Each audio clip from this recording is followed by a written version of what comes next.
Welcome back to Tanner Style, and we are going to do another Fireside story for you all. Hope you enjoy it. Today we're going with yet another Grimm fairy tale. There's just so many of these, and every single time that we pull one of these out, you know, I'm picking out stories that I have never heard of before, and I have not been disappointed yet. They're all like so much fun.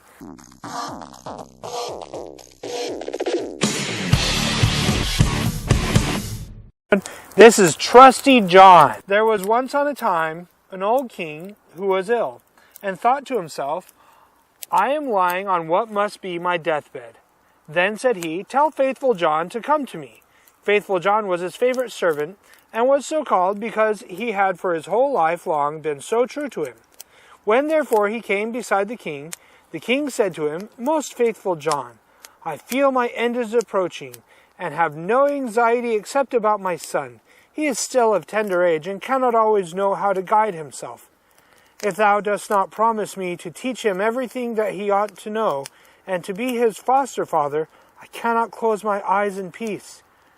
Then answered Faithful John, I will not forsake him, and will serve him with fidelity, even if it should cost me my life. On this the old king said, Now I die in comfort and peace. Then he added, After my death, thou shalt show him the whole castle, all the chamber halls, vaults, and all the treasures which lie therein. But the last chamber in the long gallery, in which is the picture of the princess of the golden dwelling, thou shalt not show. If he sees that picture, he will fall violently in love with her, and will drop down in a swoon, and go through great danger for her sake. Therefore thou must preserve him from that. And when Faithful John had once more given his promise to the old king about this, the king said no more, but laid his head on his pillow and died. When the old king had been carried to his grave, Faithful John told the young king all that he had promised his father on his deathbed, and said, This will I assuredly perform, and will be faithful to thee as I have been faithful to him, even if it should cost me my life. When the mourning was over, Faithful John said to him, It is now time that thou shouldst see thine inheritance. I will show thee thy father's palace. Then he took him about everywhere, up and down, and let him see all the riches, all the magnificent apartments. Only there was one room which he did not open, that in which hung the dangerous picture. The picture was, however, so placed that when the door was opened, you looked straight on it, and it was so admirably painted that it seemed to breathe and live, and there was nothing more charming or beautiful in the whole world. The young king, however, plainly remarked that Faithful John always walked past this one door, and said, Why dost thou never open this one for me? There is something within it, he replied, which would terrify thee. But the king answered, I have seen all the palace, and I will know what is in that room also, and went and tried to break open the door by force. Then Faithful John held him back, and said, I promised thy father before his death that thou shouldst not see that which is in this chamber. It might bring the greatest misfortune on thee and on me. Ah, no, replied the young king. If I do not go in, it will be my certain destruction. I should have no rest day or night until I had seen it with my own eyes. I shall not leave the place now until thou hast unlocked the door. Then Faithful John saw that there was no help for it now, and with a heavy heart and many sighs, sought out the key from the great bunch. When he had opened the door, he went in first, and thought by standing before him he could hide the portrait, so that the king should not see it in front of him. But what availed that? The king stood on tiptoe, and saw it over his shoulder. And when he saw the portrait of the maiden, which was so magnificent, and shone with gold and precious stones, he fell fainting to the ground. Faithful John took him up, carried him to his bed, and sorrowfully thought, The misfortune has befallen us. Lord God, what will be the end of it? Then he strengthened him with wine until he came to himself again. The first words the king said were, Ah, the beautiful portrait! Whose is it? That is the princess of the golden dwelling, answered Faithful John. Then the king continued, My love for her is so great that if all the leaves on all the trees were tongues, they could not declare it. I will give my life to win her. Thou art my most faithful John. Thou must help me." The faithful servant considered within himself for a long time how to set about the matter, for it was difficult to even obtain a sight of the king's daughter. At length he thought of a way, and said to the king, "Everything which she has about her is of gold, tables, chairs, dishes, glasses, bowls, and household furniture. Among thy treasures are 5 tons of gold. Let one of the goldsmiths of the kingdom work these up into all manner of vessels and utensils, into all kinds of birds, wild beasts, and strange animals, such as may please her, and we will go there with them and try our luck." The king ordered all the goldsmiths to be brought to him, and they had to work night and day until at last the most splendid things were prepared. When everything was stowed on board a ship, faithful John put on the dress of a merchant, and the king was forced to do the same in order to make himself quite unrecognizable. Then they sailed across the sea and sailed on until they came to the town wherein dwelt the princess of the golden dwelling. Faithful John bade the king stay behind on the ship and wait for him. "Perhaps I shall bring the princess with me," said he. "Therefore see that everything is in order. Have the golden vessels set out and the whole ship decorated." Then he gathered together in his apron all kinds of gold things, and went on shore and walked straight to the royal palace. Where he entered the courtyard of the palace, a beautiful girl was standing there by the well with 2 golden buckets in her hand, drawing water with them. And when she was just turning round to carry away the sparkling water, she saw the stranger, and asked who he was. So he answered, "I am a merchant," and opened his apron and let her look in. Then she cried, "Oh, what beautiful gold things!" and put her pails down and looked at the golden wares one after the other. Then said the girl, "The princess must see these. She has such great pleasure in golden things that she will buy all you have."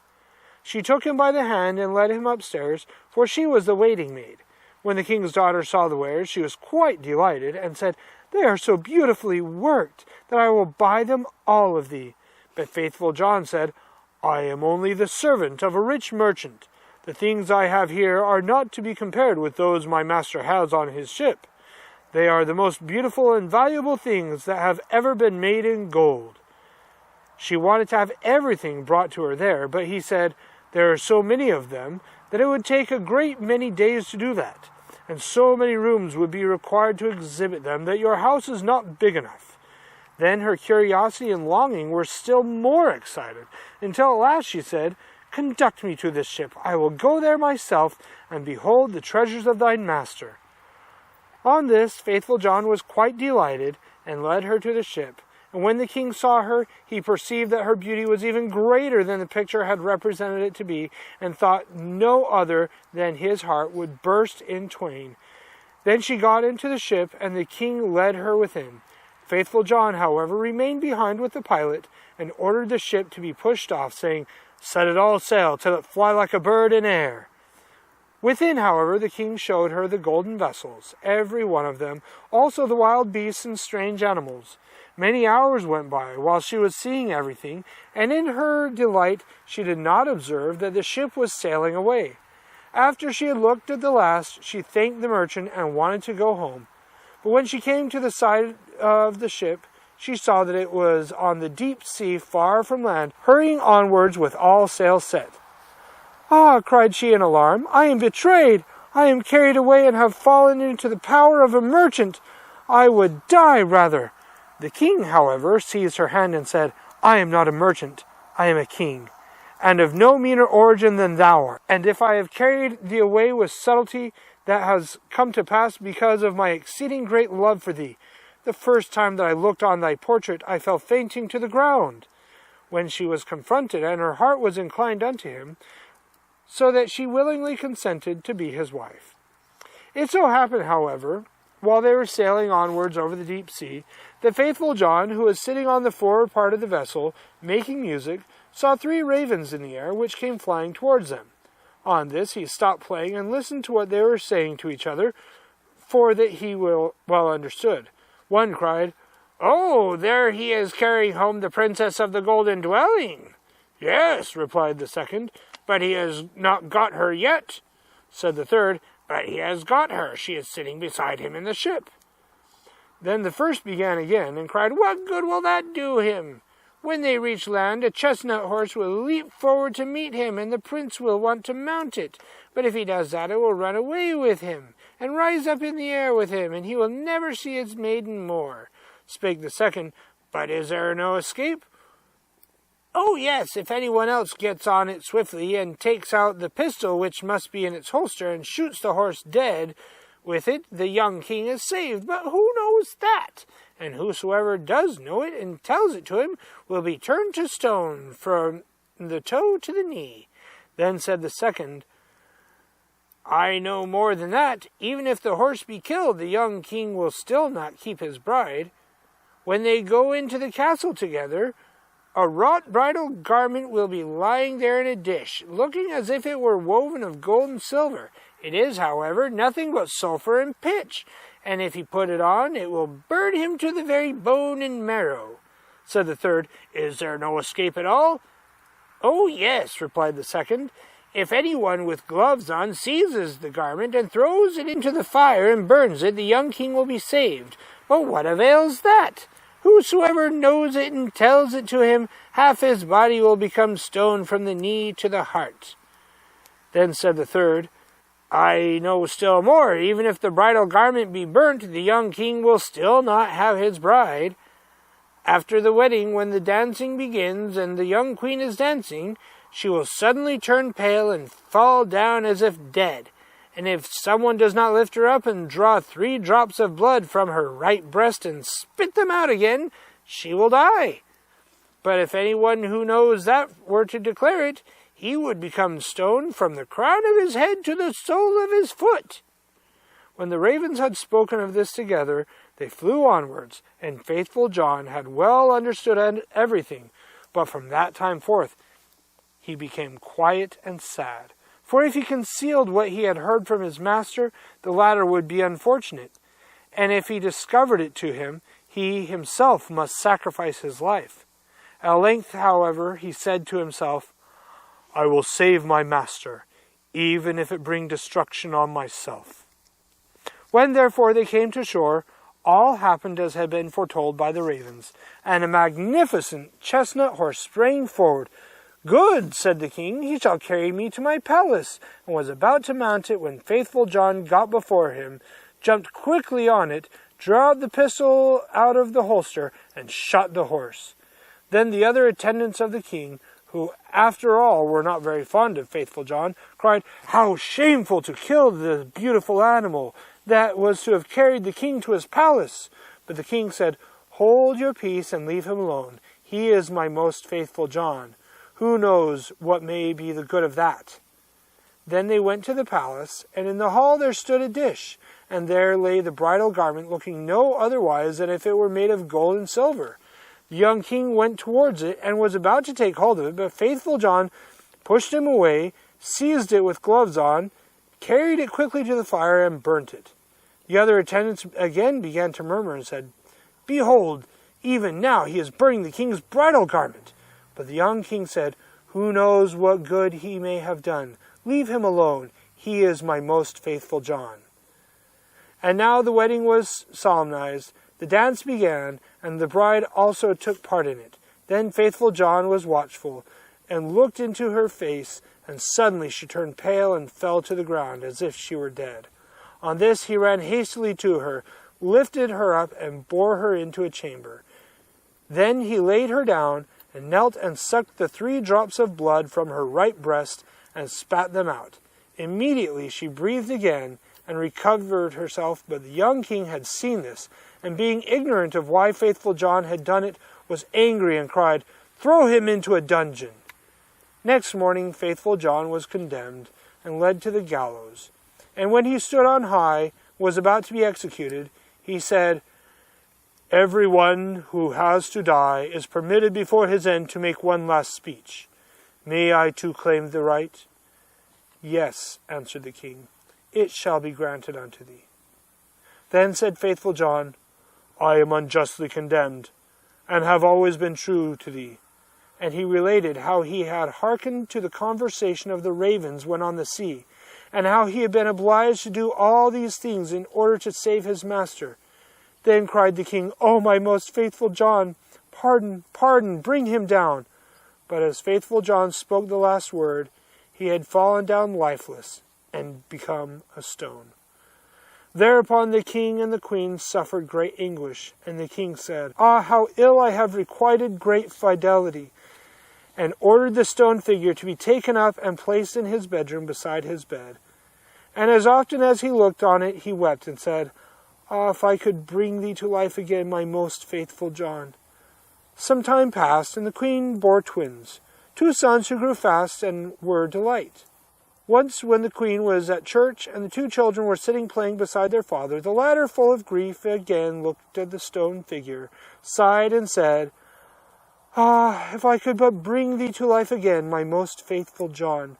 Then the stone began to speak, and said, Thou canst bring me to life again, if thou wilt use for that purpose what is dearest to thee. Then cried the king, I will give everything I have in the world for thee. Then the stone continued, If thou wilt cut off the heads of thy 2 children with thine own hand, and sprinkle me with their blood, I shall be restored to life.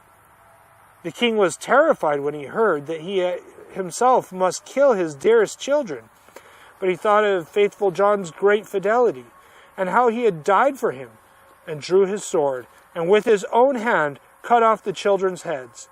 And when he had smeared the stone with their blood, life returned to it, and faithful John stood once more safe and healthy before him. He said to the king, Thy truth shall not go unrewarded, and took the heads of the children, put them on again, and rubbed the wounds with their blood, on which they became whole again immediately, and jumped about, and went on playing as if nothing had happened. Then the king was full of joy, and when he saw the queen coming, he hid faithful John and the 2 children in a great cupboard. When she entered, he said to her, Hast thou been praying in the church? Yes, answered she, but I have constantly been thinking of faithful John, and what misfortune has befallen him through us. Then he said, Dear wife, we can give him his life again, but it will cost us our 2 little sons, whom we must sacrifice. The queen turned pale, and her heart was full of terror, but she said, We owe it to him for his great fidelity. Then the king was rejoiced that she thought as he had thought, and went and opened the cupboard, and brought forth faithful John and the children, and said, God be praised, he is delivered, and we have our little sons again also, and told her how everything had occurred. Then they dwelt together in much happiness until their death. The end. Well, that was a nice little story. Again, seriously, Disney, it's, cute little story about children getting their heads chopped off, and ravens and magic, and yeah, I liked it. Did you guys like it? Yeah. All right. It's emotional. Thanks for joining us for another Fireside story here on Tanner Style. We'll see you the next time we come out here to the campfire. Thanks for joining us. Oh, please, if you haven't already, please like the video, subscribe, and share it so everybody can enjoy these wonderful Grimm's fairy tales. Or are they just Grimm fairy tales? I don't know. I guess both. All right. See you in the next one. Bye-bye.